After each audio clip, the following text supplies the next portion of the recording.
कुछ विषय हमारा इस प्रकार था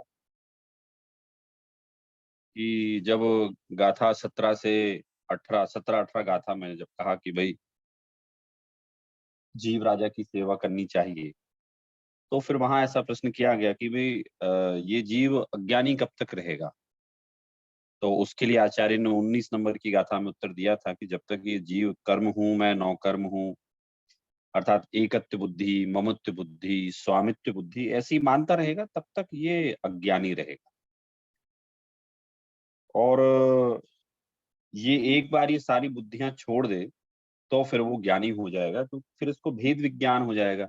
जब तक ये पर पदार्थ को अपना मानेगा तो इसे भेद विज्ञान कैसे होगा, लेकिन पर पदार्थ को अपना मानना छोड़ने पर इसको भेद विज्ञान हो जाएगा।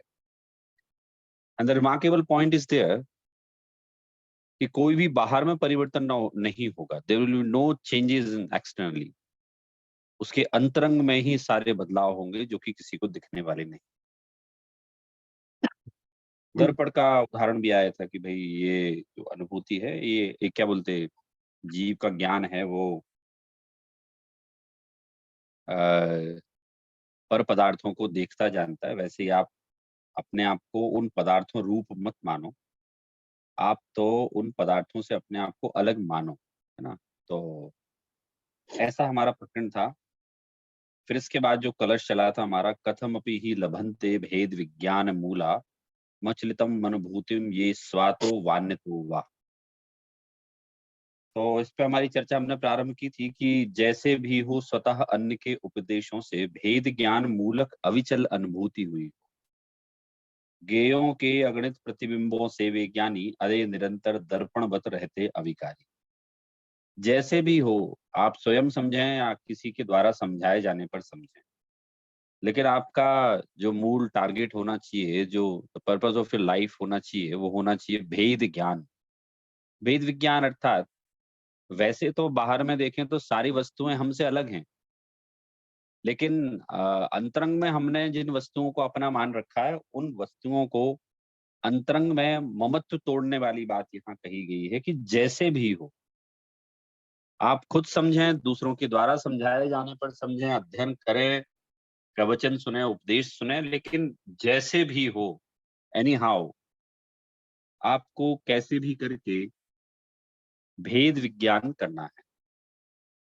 फिर विज्ञानियों की बात आई थी इसमें कि साहब ज्ञानी कैसे होते हैं, तो वे तो दर्पणवत अविकारी रहते। जैसे दर्पण बाहर के पदार्थों को झलकाता मात्र है, और वो दर्पण का कार्य झलकाना है, उसमें कुछ हस्तक्षेप करना नहीं है। वो दर्पण अविकारी रहता है, वो विकार सहित नहीं रहता है, वो दर्पण अविकारी रहता है। इसी तरह से आत्मा के ज्ञान रूपी दर्पण में अनंत पदार्थ झलकते हैं, लेकिन उससे ज्ञानी विकार को प्राप्त नहीं होता, क्योंकि वो उन पदार्थों को अपना नहीं मानता। जैसे अ, दर्पण अगर गर्म अग्नि को झलकाए दिखाए तो वो दर्पण गर्म नहीं हो जाता, वो उसका काम झलकाना है। तो दूसरे पदार्थों को जानना हानिकारक नहीं है, क्योंकि वो दर्पण का उदाहरण है, वो एक बात को समझने के लिए मात्र बताया गया है। लेकिन अगर हम अपने ज्ञान की बात करें, तो हम पर पदार्थ को जानकर राग द्वेष करने लगते हैं, और पर पदार्थ को जानना हमारा स्वभाव है, चूंकि हम लोग स्वभाव से विपरीत प्रवर्तन करते हैं, जिसके कारण से हमें हमारे अंतरंग में परिणामों में आकुल व्याकुलता पैदा होती है। और वो आकुल व्याकुलता किसी पदार्थ ने पैदा नहीं कराई, वो आकुल व्याकुलता तो हमारी स्वजनित है। वो हमारी स्व के द्वारा आकुल व्याकुलता पैदा कराई गई है वो। तो जैसे मैंने एक बार आपको एक उदाहरण दिया था मेडिकल मिस्टेक का, कि किसी हॉस्पिटल में 2 लोग जिनके सेम नेम थे, उनके फादर के नेम भी सेम थे, तो वो रिपोर्ट कराने गए किसी चीज़ की। तो सपोज़ दैट ऐसा कि भई एक व्यक्ति को बता दिया कि भाई आपको कैंसर है और आप नॉन कैंसरस हैं। तो जिसको बताया कि आपको कैंसर है वो तो बिल्कुल सूख गया 1 डेढ़ महीने, 2 महीने में और बड़ा मुरझा गया। उसे लगा कि भई मेरा तो जीवन का आखिरी समय, और जिसको था, वो तो एकदम स्वस्थ था। तो सडनली वो ऑडिट हुई रिपोर्ट की, एड्रेस से मैच हुआ, तो पता चला कि ये तो रिपोर्ट गलत चली गई। इसकी उसको, उसकी इसको। फिर उल्टा हो गया फिर। जिसको पहुँची जो स्वस्थ दिख रहा था वो वैसा हो गया, और जो अस्वस्थ दिख रहा था फिर 2 महीने में वो अपनी नॉर्मल कंडीशन में आ गया। तो बदला कहीं भी नहीं। जिसको था उसको आज भी है, जिसको नहीं था उसको आज भी नहीं। लेकिन अ, अंतरंग में मान्यता वाली बात थी जिसके कारण से ऐसा हुआ। तो पर पदार्थ ना तो हमें हानि पहुँचाते हैं, ना लाभ पहुँचाते हैं। ये तो हमारा जो एकत्व ममत्ववादी का परिणाम है, वही हमें दुःख देता है और वही हमें एकपना या अनेकपना कराता है। परंतु ज्ञानी के साथ ऐसा नहीं है। ज्ञानी अपने स्वभाव को दर्पण के समान मानता है, आत्म स्वभाव को, कि उस दर्पण में अनेक विकार झलकते हैं, लेकिन वो मेरा ज्ञा गे मेरा ज्ञान रूपी दर्पण अनेक गेयों को जानने के पश्चात भी कोई विकृत होने वाला नहीं है, विकार प्राप्त कराने वाला नहीं है। अब वो जानता है, ज्ञानी इस बात को जानता है कि जानने से कोई पदार्थ मेरा भला बुरा नहीं करेगा, अपितु मैं उस जानने में अगर एकत्व, ममत्व, राग, द्वेष अगर मैं उसमें ऐड कर दूँगा ना, तो वही मेरा भला-बुरा करने वाला है। वही मेरा, उससे मेरा बिगाड़ सुधार होने वाला है। तो हमें ना तो कोई जानने की हट करनी है और ना जानने में आँखें बंद करनी है। मैंने लास्ट टाइम आपको सूरदास जी का उदाहरण दिया था कि सूरदास जी को किसी को देखकर विकार पैदा हुआ। तो कहा गया भाई उन्होंने अपनी आँखें फोड़ ली। तो समझदार लोगों ने कहा कि भाई तुमने अपनी आँखें क्यों फोड़ ली? तुम विकार तो तुम्हारे अंतरंग में है, तुम्हारी आँखों में थोड़ी है। तो जहाँ विकार है वहाँ से दूर करो ना। तुम्हारे अंतरंग में अभी उस प्रकार की लालसा है, उस लालसा को तुम अध्ययन से, अध्यात्म से, भगवान की भक्ति से दूर करो उसे। तो ऐसे ही यहाँ कहा कि भई जो जानना है ना, वो जानना तो कोई हमारा बिगाड़ सुधार नहीं करता। हम अच्छे पदार्थ को जानें, बुरे पदार्थ को जानें, वो हमें बिगाड़ सुधार नहीं करता। परंतु उसके पीछे हमारा जो राग द्वेष का भाव है, वो बिगाड़ सुधार करता है। इसमें एक बात ज़रूर मुझे ख्याल में आती है हमेशा, कि हमारे चरणानी योग में ये कहा गया है कि अगर आप मांस का या मल को देख लें, तो उसके 48 मिनट तक हमें भोजन नहीं करना चाहिए।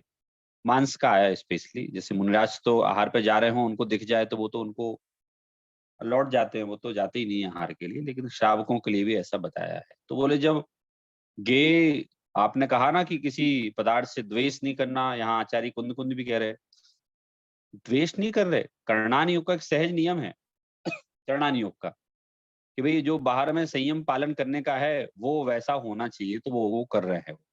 मुनिराज को यद्यपि उस समय भी कोई मांस से, खून से, कीचड़ से, मल से कोई द्वेष भावना नहीं है, लेकिन भई ऐसा चरणानी योग का नियम है कि भई उतने समय तक वो भाव उन चीज़ों को देखकर हमें वो हमारी स्मृति में रहेंगे, तो वो स्मृति में रहेंगे तो फिर हम भोजन कैसे करें? तो हम देखते भी हैं, ऐसा ही होता है। तो यहाँ कह रहे हैं कि साहब कोई भी पदार्थ में जानने मात्र से हमारा कोई बिगाड़ सुधार करने वाला नहीं है। इसलिए जानना बंद थोड़ी करना है। मैं हमेशा हमेशा से मेरी ऐसी सोच रही है, और अ अ, या मेरा ऑब्जर्वेशन रहा है कि क्यों भागना क्यों कहीं से भी? किसी को जानने से भागना क्यों? किसी को समझने से भागना क्यों? We must be stay there, कि हमें वहाँ खड़े होना चाहिए हमें, and we must try to know about those things which we know और नॉट नो। तो यहाँ कह रहे हैं कि भई आप जानने जानने का निषेध मत करो आप। आप अपने घर की खिड़कियाँ बंद मत करो आप, है ना? मतलब आप अपने आत्मा की जानने रूपी खिड़कियाँ बंद मत करो। आप तो जो दिख रहा है होने दो ना, जो जानना हो रहा है होने दो ना। तो कह रहे हैं उसके प्रति सहज भाव धारण करना ही श्रेयस्कर है। इस कलश में जो कहा गया है वो मूलतः 21 नंबर में यही कहा गया है कि प्रतिफलन निमग्नांत स्वभावस् भावैर मुकुर वद विकारः सतंतम सित एव। मतलब जो ज्ञानी रहते हैं वो कैसे रहते हैं? वो अगणित ज्ञेयों को जानने के बाद भी दर्पणवत अविकारी रहते हैं। तो हम कह सकते हैं नहीं नहीं हम भी ऐसे ही रहते हैं, हम सब कुछ जानते हैं लेकिन फिर भी हम अविकारी रहते हैं, हम उसमें कोई इन्वॉल्व नहीं होते हैं। हाँ तो बढ़िया है ना, इन्वॉल्व नहीं होते हैं। तो फिर आप हमें भी ज्ञानी कहो, तो फिर ठीक है, सब अपने अपने ज्ञान का निर्णय कर लें। मेरे ज्ञान का मैं, आपका आप, दूसरे का दूसरा। यहाँ तो ये कह रहे हैं जो जो ज्ञानी है ना, जो जो ज्ञानी है, इसका इसको कैसे डिफाइन करें? तो बोले जिसने अपने स्वरूप को जान लिया है, जानने का प्रयास कर रहा है, जान लिया है वो ज्ञानी है, और जो प्रयास कर रहा है वो इन प्रोग्रेस कह सकते हैं, इन ट्रांजिट कह सकते हैं। तो यहाँ कह रहे हैं कि ना तो हमें जानने का हट करना चाहिए और ना हमें नहीं जानने का हट करना चाहिए। जानने से हमारी आत्मा में कुछ बढ़ेगा नहीं, और जानना कभी सुख नहीं देता। नहीं जानने से हमारी आत्मा का कुछ घटेगा नहीं, नहीं जानना हमें कुछ कभी दुख नहीं देता। तो इसलिए जो ज्ञानी हैं वो दर्पणवत अविकारी रहते हैं, और उनके अविकारी रहने का कारण मात्र इतना सा होता है कि वे ये जानते हैं कि मेरी आत्मा का जानना तो मेरा स्वभाव है ना। मेरी आत्मा का जब जानना स्वभाव है, कुछ करना नहीं, क्या बोलते हैं, उनसे राग द्वेष जोड़ना नहीं, तो वो इतनी सी बात समझ जाता है। वो जब समझता है इतनी सी बात, तो फिर उस रूप वो प्रवर्तन भी करता है। और ये ज्ञानियों को समझने के लिए आचार्य अमृतचंद ने कलश लिखा है। हम भविष्य में बनने वाले हैं, जो बन गए हैं, या फिर हम ज्ञेयों से अपने आप को अलग कैसे रखें, जानने से अलग कैसे रखें। तो उसका यहाँ एक समझ लीजिए वर्णन यहाँ किया गया है कि आपको ज्ञेयों को ना तो जबरदस्ती जानना है, ना उनको नहीं जानने के भाव करने हैं। हट नहीं होना चाहिए, सहज भाव धारण करना चाहिए, इसी बात को यहाँ बताया गया है। तो आई होप आपको ये कलश समझ में आया होगा। थोड़ी-सी हमने चर्चा लास्ट टाइम भी की थी, और वैसे तो इसमें बहुत डिटेल है और बहुत गहराई की बात है। हाँ, कुंदन जी आप कुछ पूछ रहे हैं? पूछिए।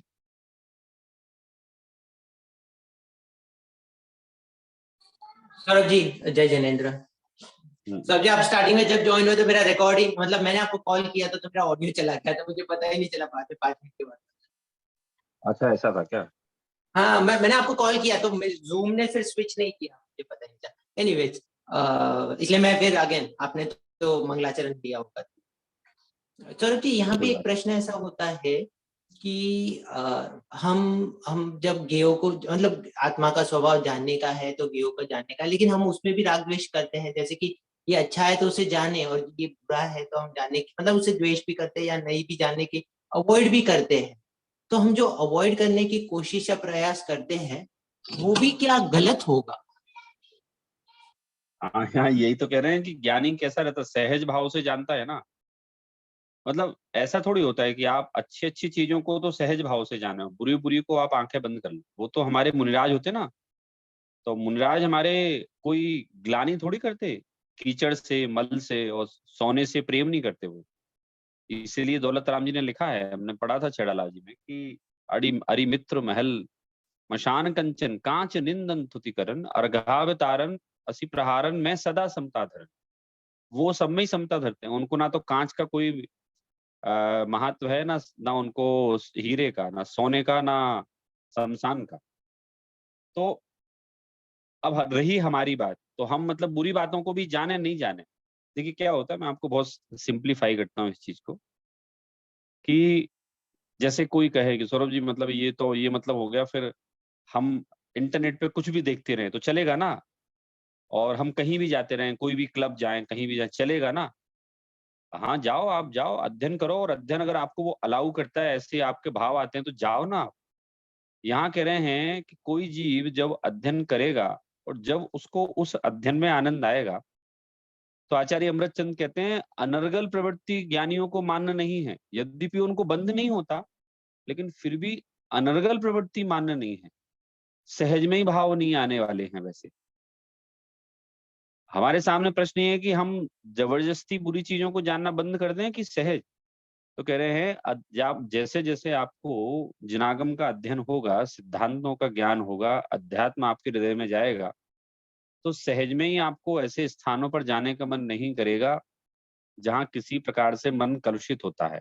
फिर भी अगर वो जानने में आ भी जाए, तो आपको किसी प्रकार से उससे द्वेष होने वाला नहीं।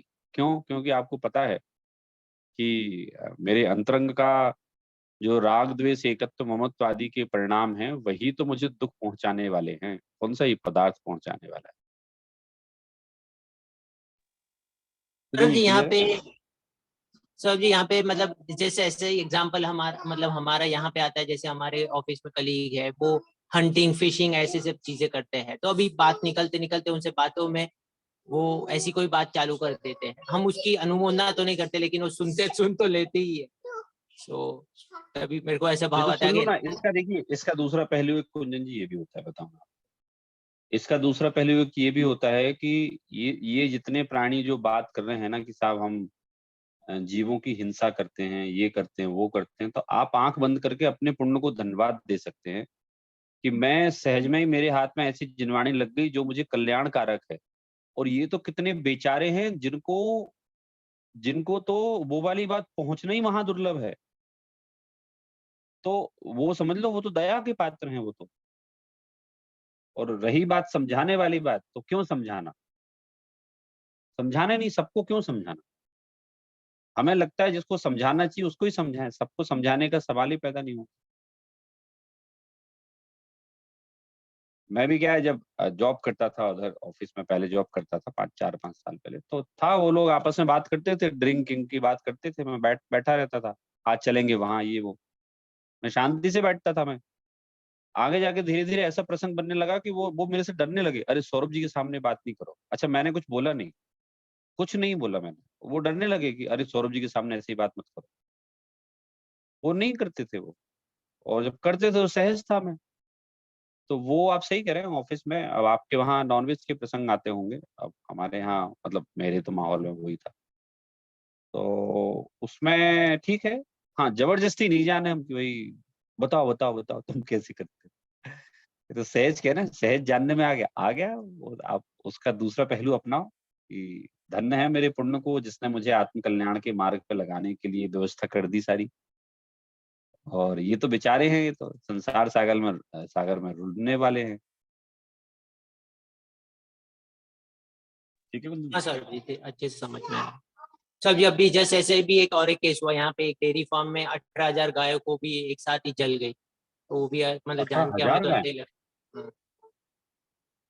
18,000 गायें जल के मरी? हाँ हाँ हाँ सर, हाँ सर, हाँ, एक आग में 18,000 एक गाय। एक गाँव में एक एक एक डेयरी फार्म में आग लगी थी, तो वहाँ पे 18,000 हाँ। एक साथ जल गए। ओहो! वो प्राकृतिक। अब देखो अपन लोग जैसे हैं ना, अपन तो भाई जीव दया वाले लोग हैं, तो हमें तो चूँकि उन गायों को हम नहीं जानते थे, लेकिन कोई जीव मरे तो हमें सहज ही करुणा के विचार आते हैं। लेकिन जो लोग हैं, वो कहते ठीक है, उनको तो वैसे ही मरना था, उनको तो वैसे ही हम स्लॉटर हाउस ले जाते। तो उनको ऐसा लगता कि अरे यार! अपना भोजन चला गया यार। तो वो यहाँ कह रहे हैं ना कि एक पदार्थों को अपने-अपने दृष्टि से देखने वाली बात है। तो जहाँ उन गायों का जलना हमें वैराग्य का कारण बन सकता है, वहाँ दूसरे लोगों को वो गायों का जलना खेद का कारण इसलिए कि हमारा भोजन चला गया, उनको नरक का कारण बन सकता है। घटना एक है, उसके इतने सारे इफ़ेक्ट हो सकते हैं। सर जी और एक अलग से रीत से इसे ऐसे समझता हूँ मैं कि बाहर से वो तो दिखाएँगे कि हमें दुःख हुआ, अरे ऐसा हो गया, और अंतरंग में तो भी मतलब जो पाप कार्य है वो तो चालू ही रहते हैं उनके। सो वो बात से मतलब देखिए थोड़ा अच्छे से समझता है। इसमें देखिए मतलब मैं तो एक अपनी व्यक्तिगत सोच और वो बता रहा हूँ। तो मैं तो किसी को ज्ञान देता ही नहीं। मैं समझाता ही नहीं किसी को। ना मैं उनके तर्क सुनता हूँ, ना सुनाता हूँ। रीज़न क्या है कि समय बहुत लिमिटेड है ना? और वो लिमिटेड समय में मेरे पास अध्ययन करने को बहुत सारी चीज़ें हैं। तो मैं नहीं समझाता। पहले था, मैंने बताया ना, व्हेन आई वाज़ यंग तब मैं भिड़ा करता था नॉन-वेज लोगों से। तो वो अपने तर्क दिया करते थे, फिर मैं अपने तर्क दिया करता था। जीत भी जाता था, ऐसा नहीं है। और जब मैं हारना चाहता था तो वो लोग मुझे हरा भी देते थे। तो मैं खुश होता था, भई चलो आगे की बहस से बच गए इन लोगों से। फिर धीरे-धीरे करके मुझे लाइफ का जो एक्सपीरियंस हुआ उससे समझ में आया कि मुझे ना समझाना, ना समझना, समझाने का काम मेरी जो क्लासेस चलती हैं बस उसमें ही समझाने का काम मुझे करना है, इसके अलावा मुझे समझाने का काम करना ही नहीं है। तो 2-3-4 साल में धीरे-धीरे करके मैंने इम्प्लीमेंट करना चालू किया और आई एम वेरी हैप्पी कि अब मैं किसी को ज्ञान देता नहीं हूँ। वैसे भी देखो अ, हमारी तो ज्ञान वैल्यूएबल होता है ना, आपका हो, मेरा हो, हम सबका ज्ञान वैल्यूएबल होता है, तो वो क्यों देना? तो इसलिए मैं ये काम कभी नहीं करता कि मैं तो सौरभ जी सबको वेजिटेरियन बना दूँगा और समझाऊँगा उनको खूब। अरे साहब कोई समझने वाला नहीं है, तो फिर मतलब उनको ऐसे ही रहने दें? नहीं, नहीं, आप भई आप दूसरा चैरिटेबल काम करो ना, आप स्वयं शुद्ध अध्ययन करो, दूसरों के अध्ययन करने में सहायक हो, ये चैरिटेबल काम करो आप। तो मुझे पता है वो किसी को समझाओ तो हाँ, हाँ करते हैं। लेकिन अब जैसे मेरे को उधर ऑस्ट्रेलिया की क्लास थी तो उन्होंने बताया जैसे आपने कहा ना मछली का, तो वो एक अविनाश जी हैं, तो बोले सौरभ जी की हमारी ऐसी चर्चा चल रही थी तो अपने-अपने एडवेंचर बता रहे थे लोग। तो मेरा कलीग एडवेंचर बताता है कि मैंने एक एडवेंचर किया है। बोले क्या? कि मैंने मगरमच्छ का शिकार करके मगरमच्छ को खाया। तो मुझे तो सौरभ जी उल्टी होने लगी। मैंने कहा क्या उनको क्या फ़र्क पड़ता है भई वो बकरी को खाएँ, बकरे को खाएँ, मगरमच्छ को खाएँ, अंततः तो दूसरे जीवों के शरीर का ही कलेवर खा रहे हैं ना, उसमें क्या घृणा? भई कुछ भी खाएँ वो तो दूसरे जीवों के शरीर को खाएँ तो घृणा ही है। तो इसमें क्या करना चाहिए? तो मैंने कहा भई आपके पास एक तो इतना समय था कि आप उनके साथ बैठे थे। तो पहले तो आप कुछ ऐसे व्यवस्था करो कि साहब आपने जो समय बर्बाद किया उसमें ना बैठना पड़े हमें साथ में उनके। और दूसरा कभी प्रसंग बन भी जाए, तो सुन लो और आगे से निर्णय कर लो कि साहब अब आगे से मैं ऐसी संगति या ऐसी चर्चा में बैठूँगा नहीं, ऑफ़िस की बातें होंगी, जो प्रोफ़ेशनली वो करूँगा, अन्यथा मैं और बातों में क्योंकि भई क्या बात करें? जैसे अब हम लोग हैं मान लो, तो हम लोग आपस में बात करें तो मैं बोल सकता हूँ कि भई आपके गुजरात में ढोकला अच्छा बनता है, मैं बोलूँगा भई हमारे मध्य प्रदेश में ये चीज़ अच्छी बनती है, तो हम वो वाली बात करेंगे, स्वाध्याय की करेंगे। दूसरों के तो साथ में तो कहाँ प्रसंग बन सकता है ऐसा? सौरभ जी कुछ ऐसे एक्सपीरियंस भी शेयर करना चाहता हूँ मैं यहाँ पे। जैसे मेरा एक कलीग है यहाँ पे, जो वैसे है टर्की से, मूल मुसलमान है। परंतु वो और उसका पूरा परिवार, वो पूरे वीगन हो चुके हैं एक्चुअली आज की तारीख में। तो क्योंकि वो और उसने खुद से ये बदलाव किया, उसको पता चला कि इसके हेल्थ के फ़ायदे काफ़ी है और उसकी बेटी है अभी 2 साल की, तो वो बता रहा है उसकी बेटी जन्म से कभी उसको कभी भी नॉन-वेज दिया जाए वो मना कर देती है, वो नॉन-वेज खाती ही नहीं है। पता नहीं कैसे उसने उसको कभी कोई उन लोगों ने समझाया नहीं, वो तो इतनी छोटी है, फिर भी वो कभी भी नॉन-वेज नहीं खाती। तो ऐसे भी कभी कुछ यहाँ पे कुछ-कुछ लोग होते हैं ऐसे, जो अपने आप स्वतः थोड़े ओपन माइंडेड होते हैं, फिर ज़्यादा सोच के समझ के बदल जाते हैं। हाँ, नहीं बढ़िया है देखिए अब मैं क्या बोलता हूँ, मैं देखो इसमें आपका और मेरा आप लोगों का और मेरा व्यू डिफरेंट हो सकता है। बढ़िया है वो मैं कहता हूँ दूसरे जीवों का शरीर का मांस नहीं खाते हैं, बढ़िया चीज़ है, वीगन हो गए अच्छी चीज़ है। अब मैं चूँकि बहुत प्रभावित इसलिए नहीं होता इन लोगों से कि वो एक बाहर की क्रिया है और हम जो बात कर रहे हैं समय सार हमारा स्पेशली अभी प्रकरण चल रहा है। तो हम तो बात कर रहे हैं कि अंतरंग में मिथ्यात्व जाने की कितनी तैयारी हुई है। तो वो आप अगर ऐसे देखें ठीक है, मांसाहार छोड़ दिया उन्हें नहीं खाया, बढ़िया बात है, अच्छी बात है। और लौकिक रीति से हम उसे प्रशंसा कर सकते हैं कि ऐसा होना चाहिए और अगर संसार में इस तरह से लोग दूसरे जीवों का खाना बंद कर दें तो हिंसा बंद हो जाएगी, काफ़ी हद तक रुक जाएगी। लेकिन आध्यात्मिक दृष्टि से तो अपन यही बोलेंगे कि भई आप अध्यात्म जो पढ़ते हैं हम तो उनकी प्रशंसा करेंगे। लौकिक रूप से करें बढ़िया है।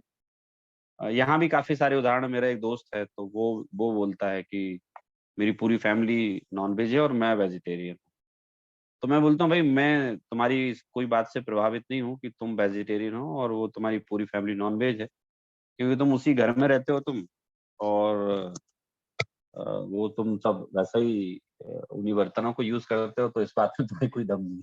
जी, मगर सौरभ जी एक और भी इसका एक पहलू है कि जो व्यक्ति वैसी परिस्थिति में रह रहा है ना, उसके लिए इतना भी विपरीत जाना, उसके परिवार के विपरीत जाना, वो बहुत उसके लिए पुरुषार्थ लेता है कि वो कि उसको इसकी विपरीत परिस्थिति में रह के भी उनसे अलग करना। तो ये उसके लिए जो भी वो व्यक्ति है ना, उसके लिए बहुत डिफ़िकल्ट होता है। एक तो एज़ इज़ कि फैमिली के साथ रह रहा है, उसमें भी उससे विपरीत करना है, तो उसको वो पसंद नहीं करते उस परिवार वाले। तो ये एक तरीके से एक एंगल से उसकी प्रशंसा भी हो सकती है कि चलो इतना तो किया, हाँ और चीज़ें हैं जो आगे जाके वो और सुधार कर सकते हैं, कि ये भी सुधार हो सकता है, नहीं कुछ करेक्ट न ना, कुछ मैंने व्यवस्था मैंने बन कहा सकती ना है। आप लोगों को कि भाई लौकिक रूप से ठीक है, हम बोलते हैं, मैं भी बढ़िया बोलता हूँ, कोई बोलता है सौरभ जी मैंने ऐसा कर लिया। अब जैसे अपनी क्लास वाले कोई आए थे तो उन्होंने बोला कि सर नहीं मैंने तो, सौरभ जी, और मैं लौकिक रूप से तो ठीक ही है, मगर मैं तो अपन आगम की दृष्टि से देखें, तो जिसको कौवे का मांस छुड़वाया था, जो वो बील को, राइट, वो उसकी उसने उतना नियम पाला, तो और फिर आगे जाके उसने और छोड़ दिया तो उसका भाव सुधर गया, राइट। तो हम जितना भी नियम पाले उसकी भी प्रशंसा वैसे करते ही है, कि आपने चलो जितनी हिंसा छोड़ दी, उतना तो धर्म की दृष्टि से आपके लिए भी अच्छा ही है। वो हेल्थ तो बाद का रीजन है, परंतु हिंसा की दृष्टि से नहीं, हिंसा नहीं हो, जीवों का कल्याण हो, उनका भी थोड़ा थोड़ा भी पुण्य ही बनता है ना, कि उन्होंने उतना हिंसा का त्याग किया तो उतना पुण्य बंधेगा उनको, उनको पाप नहीं होगा। नहीं, बढ़िया है ना, पुण्य पुण्य बंधने में तो देखो, कोई मैं तो आपको बताते हूँ, पुण्य बंधने में कोई जैनियों का राइट्स नहीं है, एकल राइट्स जैनियों का नहीं है, क्योंकि उसने दूसरे जीवों का की हत्या करना और उनका भक्षण करना छोड़ा है। ऑफ कोर्स कसाई की उसकी मान्यता है, इसमें तो कोई डाउट है ही नहीं। और पुण्य का बंधन केवल जैनियों का एकल राइट्स नहीं है कि भाई होल सोल राइट्स हमारा है, सब कोई बनता है, इसीलिए तो स्वर्ग में सब लोग जाते हैं। तो उस दृष्टि से बराबर आप अपन कहें कि ठीक है भाई उसने इतनी हिंसा करना तो छोड़ी, लेकिन हम चूंकि अभी अध्यात्म की गहरी बात पे बैठे हैं, तो हम यहाँ चर्चा कर रहे हैं कि कुंजन जी ने प्रश्न किया था कि वो करते हैं तो मतलब हम उनको सुने। तो मैंने बताया कि भाई पहले तो अपन ऐसा कुछ बनाए नहीं प्रसंग, फिर भी अगर चर्चा आ जाए तो अपन सुन लें। और ज्ञानियों की बात हो रही है हमारी, तो कि साहब ज्ञानी कैसे रहते हैं, तो बोले ज्ञानियों का स्वभाव तो दर्पण के समान होता है, झलकता उसमें सब है लेकिन एक पना उसमें किसी से नहीं होता है। मतलब इसका बड़ा अच्छा उत्तर मुझे जो ये जब गाथाएं समझना प्रारंभ की थी तो एक बहुत अच्छी चीज समझ में आई थी अध्यात्म के परिप्रेक्ष्य में ही, कि मुझे हमेशा डाउट रहता था, ऐसा डाउट इन द सेंस कोई वस्तु व्यवस्था में डाउट नहीं था, मेरी समझ में डाउट था कि साहब इधर बोल रहे हैं कि वो आदिनाथ ज्ञानी हैं, उसी वक्त से मोक्ष जाएंगे, और फिर उनको नीलांजना का नृत्य देखने का भाव क्यों आया। तो वो नहीं आना चाहिए भाई, जब सबको पता है और उनको भी पता है कि वो तो मुनि बन के मोक्ष जाएंगे, तो फिर उनको वैसे सफेद धोती पंचे पहनना चाहिए। और अपने बच्चों को पढ़ाने की क्या आवश्यकता थी उनको कि भाई भरत को युद्ध सिखा रहे हैं, अपनी लड़कियों को पढ़ा रहे हैं और बाहुबली से स्नेह कर रहे हैं, क्या आवश्यकता थी। फिर उत्तर मिला कि भाई वो उस भूमिका में है तो उस भूमिका के योग्य तो काम होगा। लेकिन साथ साथ ये भी है कि उनके ज्ञान रूपी दर्पण में स्वयं का गायक भी झलक रहा है, और पर पदार्थ जैसे पुत्र है, महल है और बाहर की व्यवस्था है वो भी झलक रही है। तो वो उसको सहज रूप में लेते हैं, है ना, मतलब उससे ऐसा नहीं कि वो भाग जाएं कि मुझे तो ये घर जो है एकदम मुझे काम करने पड़ते हैं और ये सब तो मुझे संसार में बंधक हैं, बाधक हैं। ये घोषणाएं तो सबको हो ही चुकी होती हैं कि भाई ये तीर्थंकर हैं और इसी वक्त से मोक्ष जाने वाले हैं, तो इसमें तो किसी को शंका होती नहीं। तो ये ज्ञानियों की बात चल रही है कि साहब ज्ञानी कैसे होते हैं, तो दर्पण के समान उनका उनकी प्रवृत्ति होती है उनकी। और इसमें हमारे आदिनाथ का उदाहरण भी ले लें, हम जितने भी ज्ञानी हैं, राम का भी उदाहरण ले लें, हम अपने शांतिनाथ का उदाहरण ले लें कि 3 पदवियाँ थी उनके पास, उसी भव से मोक्ष जाने वाले थे, शांतिनाथ, कुंतनाथ, रत्नाथ, और चक्रवर्ती ही बने वो। अब चक्रवर्ती बने तो चक्रवर्ती बनने का तो आपको रूल मालूम है कि भाई जब जब उनकी आयुधशाला में चक्र रत्न प्रकट होता है तो उनको युद्ध के लिए जाना पड़ता है उनको। और युद्ध नहीं होता एक्चुअली में, दैट इज ओनली फॉर्मेलिटी, वो तो उनके प्रभाव से सारे राजा सरेंडर कर देते हैं, लेकिन उनको वहां जाना अवश्य पड़ता है, ये है। तो वो चर्चा भी करनी पड़ती भाई वहां उस राज्य में कैसे जाना, वहां कैसे करना।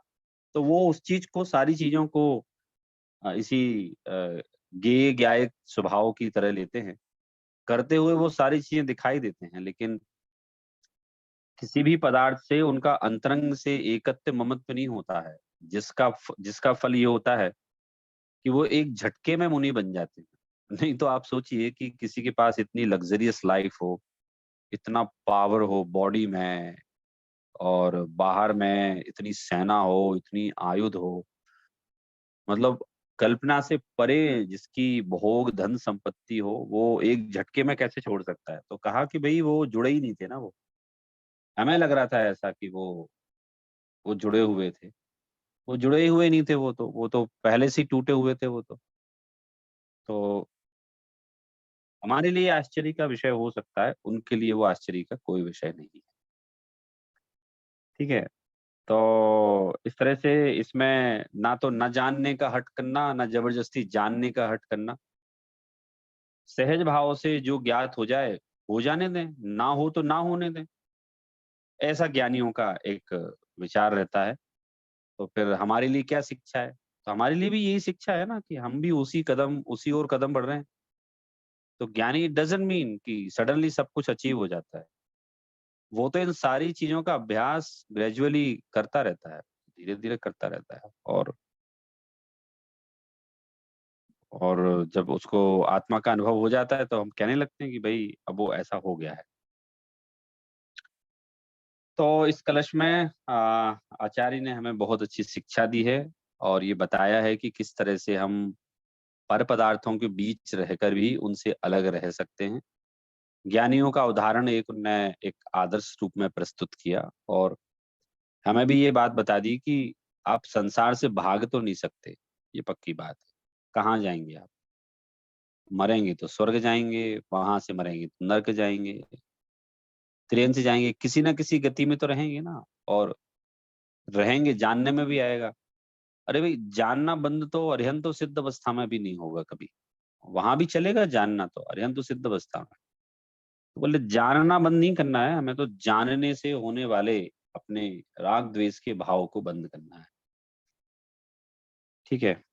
तो इस तरह से तो मुझे इस एक कथन प्रश्न है में यहाँ पे जी बताइए।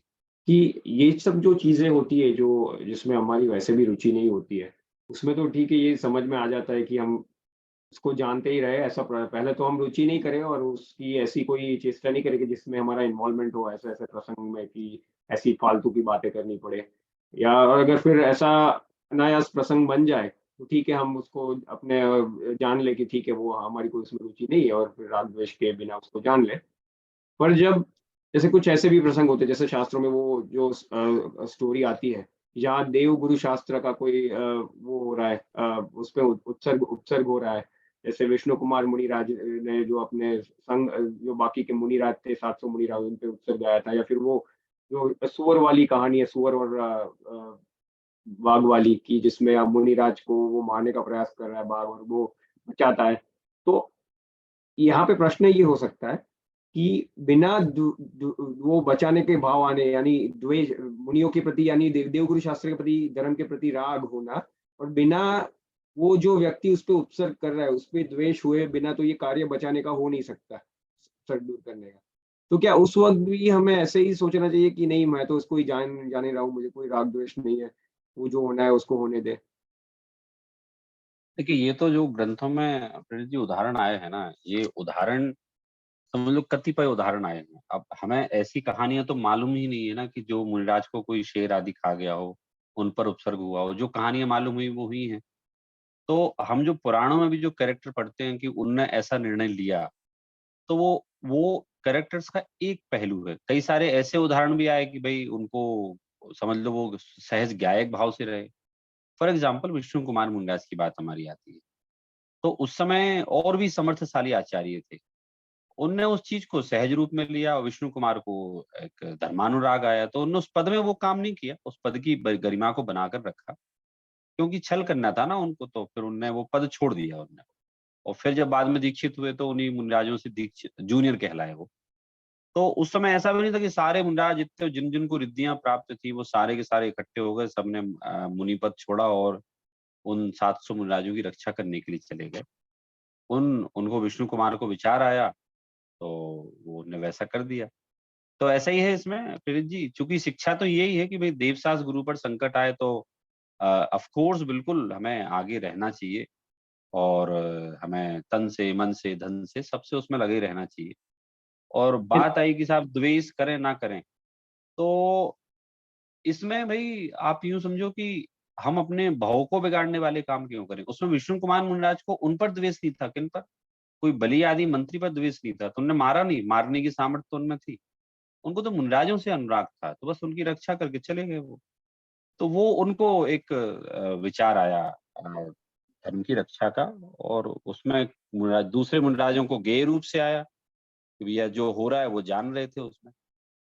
नहीं मगर सौरभ तो जी, जैसे सैनिक होता है राइट, तो सैनिक का काम होता है बचाने का, मगर दुश्मन पक्ष से अगर वो द्वेष नहीं उस वक्त वो जो दुश्मन आ रहा है, वो जो परेशान कर रहा है अपने देश को, तो उसको प्रति अगर वो उसको द्वेष नहीं आए हो तो वो काम बन ही नहीं सकता उसका, उसको मारने का। तो जो भूमिका में है वो भूमिका के योग्य राग द्वेष को तो अभी हम ऐसा नहीं कह सकते क्या कि हम अभी श्रावक है, तो श्रावक है तो जैसे हमें हमारे परिवार को बचाने का राग आता है और आएगा, और तो परिवार को बचाने का राग आएगा तो जो उसको हर्ट करेगा उसको उसको उसको उसके सामने लड़ने का भी द्वेष होगा, लड़ने के लिए भी वो होगा, हमारा भाव बनेगा। तो वैसे ही हमारे देवगुरु शास्त्र की रक्षा करना भी हमारा कर्तव्य है। तो जो भी उससे उत्सर्ग आए उनसे भी लड़ना पड़े तो लड़ना पड़ेगा, वो हमारे भावों की सहज परिणति वो अवस्था में होती है, जैसे आदिनाथ को हुई थी उनके उनके परिणाम जब वो गृहस्थ अवस्था में थे। क्या ऐसे नहीं हम देख सकते इसको?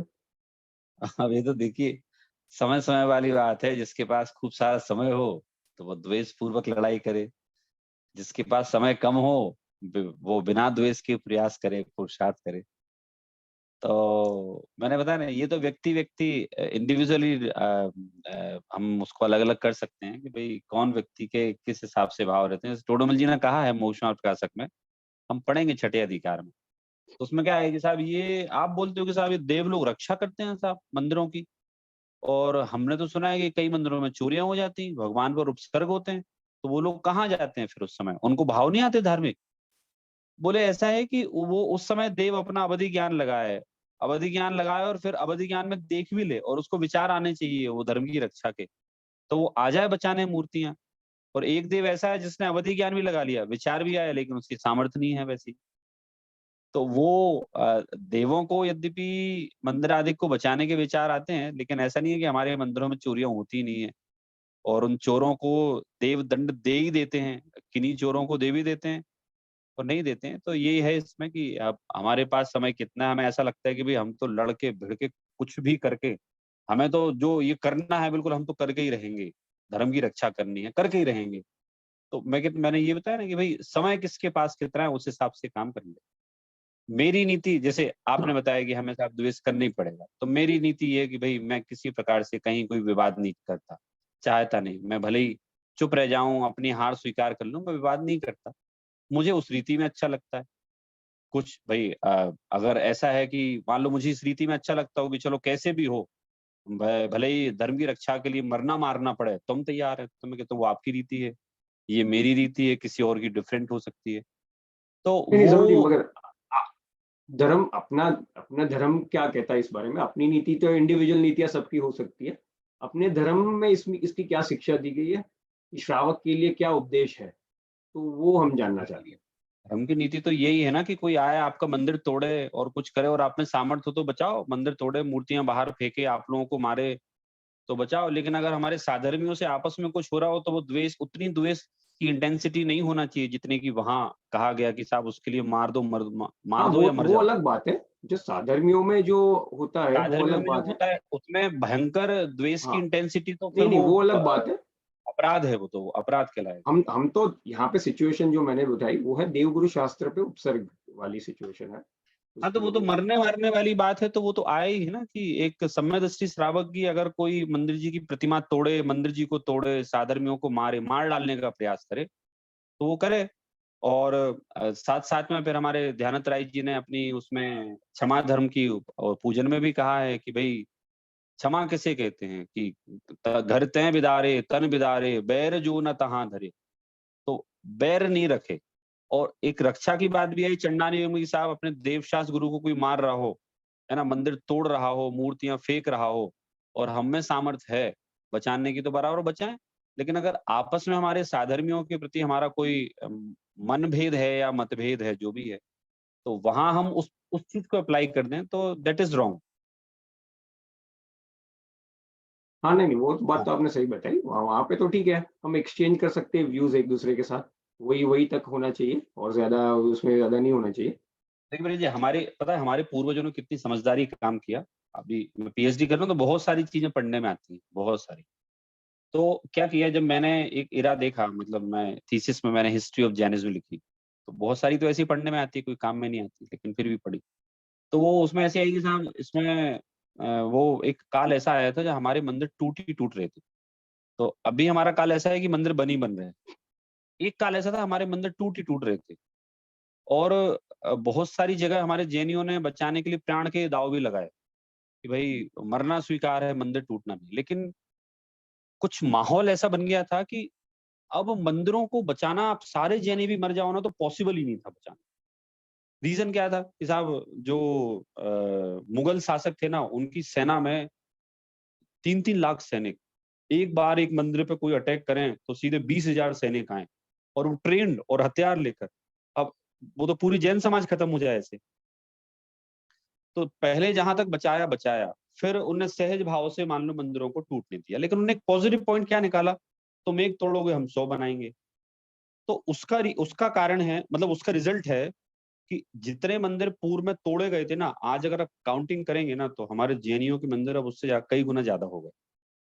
साउथ में गया था मैं यात्रा पे, तो वहाँ एक गाँव था, मैं गाँव का नाम भूल गया। तो वहाँ 3 मंदिर एक उन्होंने बताए थे, पूरे लाइन से 3 मंदिर बताए थे कि ये 3 मंदिर हैं। तो एक अपना जैन मंदिर था और 2 शिव मंदिर थे। तो उन्होंने बताया देखिए सौरभ जी, वो भी 2 ही जैन मंदिर हैं और देखो आप बाहर मूर्तियाँ दिख रही हैं ना आपको, तो वो दीवारों में बनी हुई हैं। मैंने कहा फिर क्या हुआ? बोले यहाँ कौन-सी 14वीं या 15वीं शताब्दी में कौन-सा राजा हुआ, उसने जैनियों को कन्वर्ट करने को कहा। 2 मंदिर तो उसने प्रतिमा जी बाहर फेंक दी, जैनी लड़े-भिड़े सब हुआ। तो उसने क्या किया कि बोले जो युवा रहेंगे ना, बोले जोश तो ये बताएँगे बोले।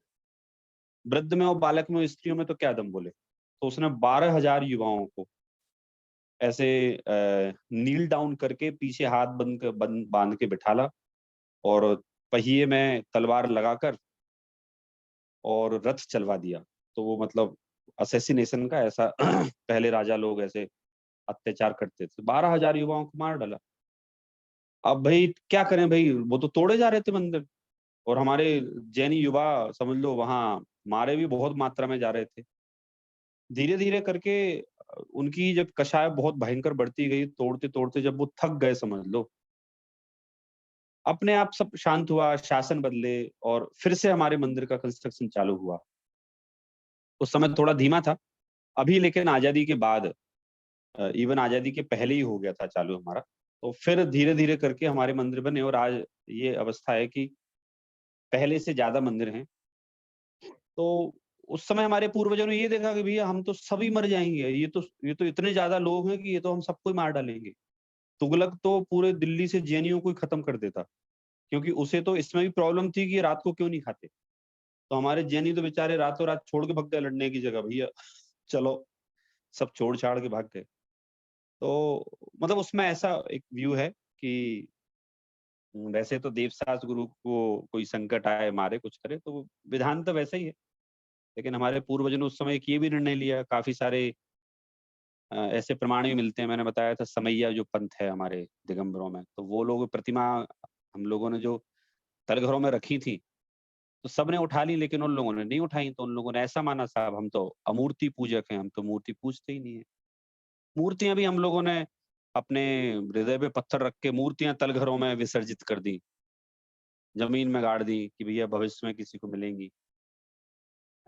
तो जानने का यहाँ मतलब ये है, यहाँ तो जो आचार्य कुंद हमें समझा रहे हैं, वो ये समझा रहे हैं कि ज्ञानी की प्रवृत्ति कैसी होती है। बाय डिफ़ॉल्ट वो पर पदार्थों में एकत्व ममत्व नहीं रखता है। हम ऐसा मान लें कि सम्य दृष्टि की आपने जो बात कही कि वो धर्म की रक्षा के लिए अपने प्राण भी गँवा देता है। तो फिर भी वो जान रहा है, हाँ, वो ये जान रहा है, वो अंतरंग से उसे किसी से द्वेष नहीं है। धर्म के अनुरागवश उसे प्रशस्त राग के भाव हैं उसको। तो तो अगर इसमें वो इसमें ऐसा कह सकते हैं कि उसको अभिप्राय में किसी से द्वेष नहीं है, वो समझता है कि ये सब कर्मों की स्थिति है, परंतु वो सब जो चारित्र में जो जिस प्रकार उस प्रकार की परिणति बनती है, तो उस प्रकार का भाव हो जाते हैं वो बचाने के, और जो भी द्वेष हो राग हो सब उसको भी जान लेता है वो। हाँ, उसमें भी गाफिल नहीं होता वो, उसमें भी वो गाफिल नहीं होगा, उसमें वो रहेगा, विचार रहेंगे, तो उसमें गाफिल नहीं होगा, क्योंकि उसे अंतरंग का तो बराबर बोध है ही ना, उसे अभिप्राय में तो अभी अंतरंग में बोध है उसको, पर पदार्थ और स्व पदार्थ में उसे अंतरंग में बात पूरी ख्याल में है। तो बहुत बढ़िया चर्चा है और आप लोग इंटरेस्ट भी ले रहे हैं, अच्छी बात है।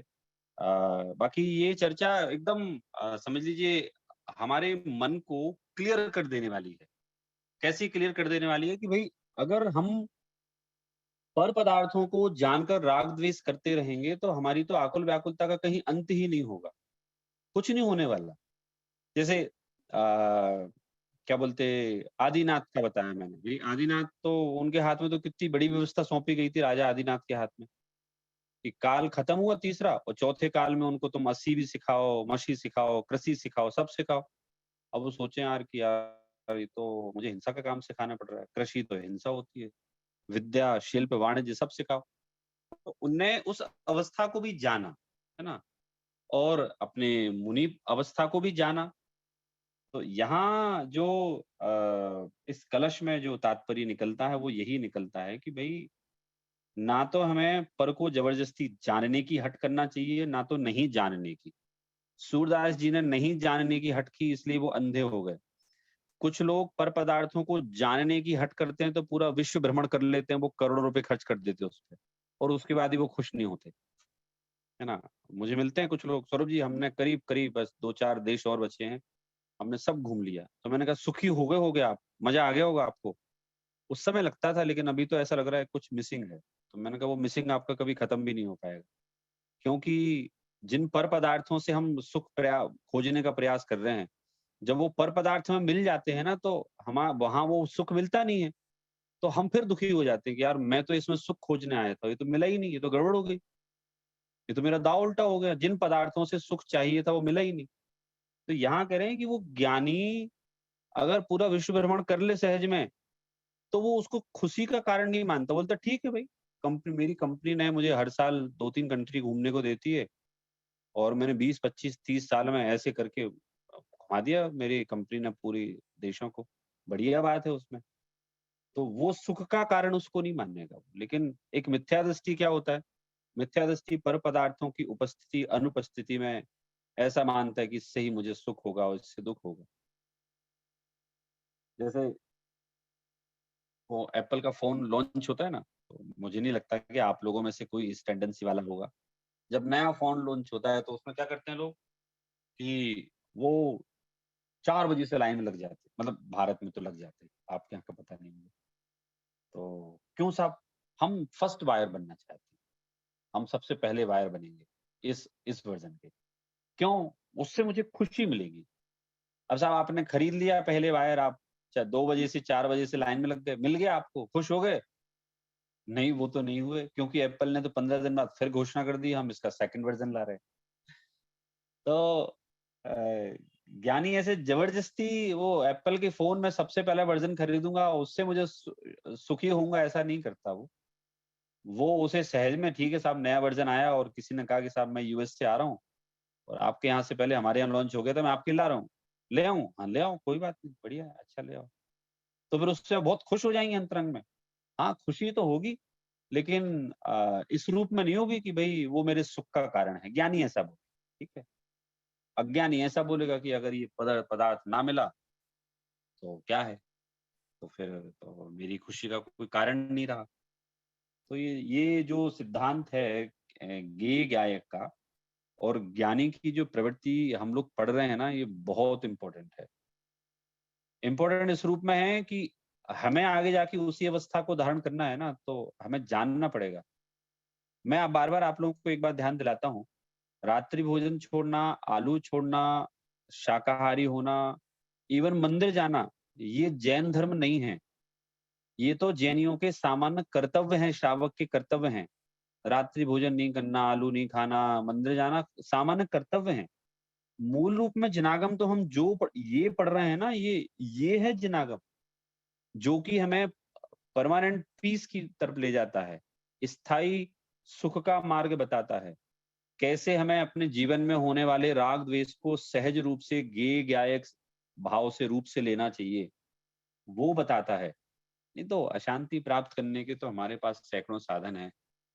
टीवी देख के भी हम अशांत हो सकते हैं ना। भाई टीवी में तो खबर ही नेगेटिव बताते हैं हमेशा। टीवी में कोई पॉजिटिव खबर तो बताते नहीं। कभी 100 में से 10% पॉजिटिव है, 90% तो नेगेटिव बताते हैं ना। अस्पताल में कितने लोग सही हुए, डेटा तो 2 सेकंड में बताते हैं। लेकिन कितने लोग मरे, वो फिर डिटेल कर करके डॉक्टर्स पे बेचारों पे आरोप लगा दिया जाता है, इनने अच्छे से इलाज नहीं किया, इसको सस्पेंड करो, इसको ये करो। तो ऐसा ही है, फिर हम क्या द्वेष करेंगे? तो यहाँ जो ज्ञानी की बात आई है कि वो ज्ञानी जो है, वो दर्पण के समान रहता है। वो यद्यपि अगणित प्रतिबिंबों को जानता है, उसके ज्ञान रूपी दर्पण में अगणित प्रतिबिंब झलकते हैं, तथापि वो जिस प्रकार से दर्पण अविकारी रहता है, वैसे ही वो ज्ञानी भी उन सब से अविकारी रहता है। और हमारे लिए क्या बात है ये कि साहब हम भी कोशिश करें, हमें चूँकि उसी अवस्था तक पहुँचना है, तो हम धीरे-धीरे करके वो उसमें जाएँ। उसमें आया है तत्वाद सूत्र में, साहब नरक आयु के बंध का कारण क्या है? तो बोले बहुत आरंभ और परिग्रह नरक आयु के बंध का कारण। तो बोले सही में बहुत आरंभ परिग्रह नरक आयु के बंध का कारण? नहीं, नहीं बोले बहुत आरंभ परिग्रह रखने का भाव नरक आयु के बंध का कारण है। अच्छा रखने का भाव बंध का कारण है। हाँ जी, रखने का भाव बंध का कारण है, लेकिन आप बहुत सारा बाहर में परिग्रह रखकर और आत्मा का आपने अवलंबन नहीं लिया, तो आप ये नहीं बोल सकते कि मेरे पास है तो सब कुछ, लेकिन मुझे उससे ममत्व परिणाम नहीं है, एकत्व नहीं है। अरे मिथ्यात्व की दशा में अगर आप हैं, तो आपको है, एकत्व है, तभी तो आपने बाहर में सब कुछ रखा है। लेकिन अगर आप अध्यात्म के पथ पर बढ़ रहे हैं, धीरे-धीरे वो एकत्व ममत्व की रस्सियाँ ढीली कर रहे हैं, तो आप अपने आप को अपराधी नहीं मानना कि मैं क्या करूँ सौरभ जी, मैं तो नहीं भी कमाता हूँ, तो भी पता नहीं कहाँ से धन आ जाता है मेरे पास। तो ऐसे यहाँ है कि वो जानते हैं वो, और जीवन को भी जानते हैं, मरण को भी जानते हैं, है ना? अभी जैसे काफ़ी ये हमारे यहाँ भारत में तो काफ़ी सारे वैराग्य प्रसंग बने ही हैं। खेद भी बहुत हुआ और ऐसा भी लगता है कि I am just living today and I may not be tomorrow, क्योंकि अब तो ऐसे मरण हो रहे हैं और हो ही सकते हैं, हुए ही अनादिकाल से हो रहे हैं, उसमें कौन-सी बड़ी बात। तत्काल फिर ध्यान में आता है कि भई मेरे सोचने से मेरी आयु खत्म थोड़ी होगी कि कल मैं मर जाऊँगा तो मर जाऊँगा। या जो लोग चले गए अब उनको जानने के सिवा हमारे पास क्या उपाय है? हम कितना भी खेद कर लें, कुछ भी कर लें, लेकिन वो आप बस जान लो साहब आयु कर्म पूरा हुआ, वो चले गए। और बोले आपका आयु कर्म? तो अब मैं इसको भी जान लूँ कि साहब मेरा जब आयु कर्म पूरा होने का समय आएगा, तो हो जाएगा पूरा, मैं उसको भी जान लूँगा। तो ज्ञानी ऐसा समझता है कि भई दूसरे का पूरा हो गया उसको भी जान लेता हूँ, मेरा पूरा होने वाला है उसको भी वो जान लेता है। जानने ना जानने की हट नहीं करता वो, सहज भाव से जो ज्ञात हो जाए, सहज भाव से जो हो जाए वैसा होने देता है। इसलिए हमें सहज भाव ही धारण करना श्रेयस्कर है। अ, समय सार ग्रंथादिराज ऐसे ही नहीं कहा जाता। इसमें ना केवल हमें आध्यात्मिक रूप से एक सक्षम, सबल और दृढ़ बनाने की बात कही जाती है, अपितु हम इसको लौकिक रूप में भी हम अप्लाई करें, तो बहुत आनंद आने वाला है। एक शब्द है कि भई अकेलापन, है ना? एक दिन मैंने आपको अंतर बताया था, एकांत में और अकेलेपन में क्या अंतर है। अकेलापन जब किसी चीज़ का अवलंबन ना हो ना और पर पदार्थों से सुख खोजने की कोई कोशिश कर रहा हो और उसे ना मिले, उसे बोलते हैं अकेलापन। और जब किसी व्यक्ति को अध्ययन करना हो, स्वयं का चिंतन करना हो और वो सारी दुनिया की भीड़ से अकेला रहना चाहता है, उसे बोलते हैं हम एकांत। ठीक है? एकांत अकेलेपन में ही अंतर है। जैसे आप लोगों ने भी डेटा पढ़ा होगा कि भई जो वेस्टर्न वर्ल्ड हैं, वो उनके यहाँ बंदूकों का प्रयोग कैसे हो रहा है कि भई वो बच्चे का या किसी का भी दिमाग सटकता है, वो स्कूल जाता है और कॉलेज जाता है, ऑफ़िस जाता है और 10-50 को मार के खुद मर जाता है। तो इसमें चूँकि सबसे प्राइम मेंबर यूएस है और रेस्ट ऑफ द कंट्रीज़ में भी ऐसा ही हो रहा है वेस्टर्न वर्ल्ड की। क्यों हो रहा है? तो फिर आंसर आया, वो साहब अकेलेपन से ग्रसित। कैसे? साहब वो तो हाफ पेरेंट्स वाला कंसेप्ट है। तो भाई किसी पिता का स्वयं का जन्म दिया हुआ बेटा हो, तो वो केयर करे उसको, और वो हाफ पेरेंट्स वाला कंसेप्ट है, तो किसी को किसी से अनुराग नहीं है, दोनों पति-पत्नी अपनी लाइफ में मस्त रहते हैं, मज़े रहते हैं, इसको वीडियो गेम खेलने के लिए छोड़ देते हैं। और वो दिन-रात वो हिंसा के गेम खेलता है, घर में बंदूकें रहती हैं, 1 नहीं 2 बंदूक, 3 बंदूक उठाता है, जाके धाएँ-धाएँ करता है और खुद मर जाता है। वो अकेलेपन से ग्रसित है ना? यहाँ एकांत, तो ज्ञानी अगर एकांत में भी रहे, तो वो एकांत में क्या करता है? एकांत में भी चलती हुई व्यवस्था को जानने का काम करता है, उसे एकांत में दुःख नहीं होता। क्यों? क्योंकि उसकी उसकी अंदर अभिप्राय ऐसा है कि पर पदार्थ को जानना, नहीं जानना मेरे सुख-दुःख का कारण नहीं है। अकेलेपन में व्यक्ति स्ट्रेस में आता है, एकांत में व्यक्ति स्ट्रेस में नहीं आता। मैं समझता हूँ आप लोग भी अब काफ़ी समझदार लोग हैं, तो आप लोग भी अब अकेले तो नहीं रहते होंगे, एकांत में रहते होंगे, तो स्वयं से मिलने का अवसर प्राप्त होता होगा। और अब कभी बोर होना ही क्यों? क्योंकि हमारे पास तो पढ़ने को, समझने को, चिंतन करने को बहुत सारा मैटर है। तो मुनिराज एकांत में आनंद कैसे करते हैं? ऐसे ही तो एकांत में आनंद आनंद करते हैं वो। कोई एकांत कोई डिप्रेशन नहीं लाता, अकेलापन डिप्रेशन लाता है। एकांत में तो उनको आनंद आता है, वो तो खाना, भोजन लेके आहार ग्रहण करके जंगल भागते हैं। क्यों भागते हैं भैया? मेरा चिंतन अकेले में हो सकता है, एकांत में हो सकता है ना? आप लोग डिस्टर्ब मत करना प्लीज़। मैं जंगल में जा रहा हूँ and you do not try to come over there. तो वो इस तरह से अनंत ज्ञेयों को जानने का स्वभाव है हमारी आत्मा का, ज्ञानी उसको अप्लाई करते हैं। हमारा ये कलश हुआ, इसमें कोई आप लोगों को कोई क्वेश्चन हो, अपनी बात कहनी हो, तो आप लोग बराबर अगली बार कहिए, स्टडी करके आइए। और आगे की बात हम अब अगली कक्षा में हम इसकी करेंगे। बाकी चर्चा बहुत आनंददायक चल रही है, आप उसका आनंद लीजिए। चलिए, जिनवाणी स्तुति करें। हाँ, कुंदन जी तो मेरे ख्याल से अभी भी शायद वही फ़ोन के चक्कर में है, उनका फ़ोन वो आ रहा है वैसा। तो हम लोग कर लेते हैं। हाँ, निज निधि निज में बताई, यह अनंत उपकार है। इसके लिए जिन वाणी माँ को वंदना शतबार है, वंदना शतबार। जय थैंक यू जिनेंद्र। सौरभ जी। जय जिनेंद्र।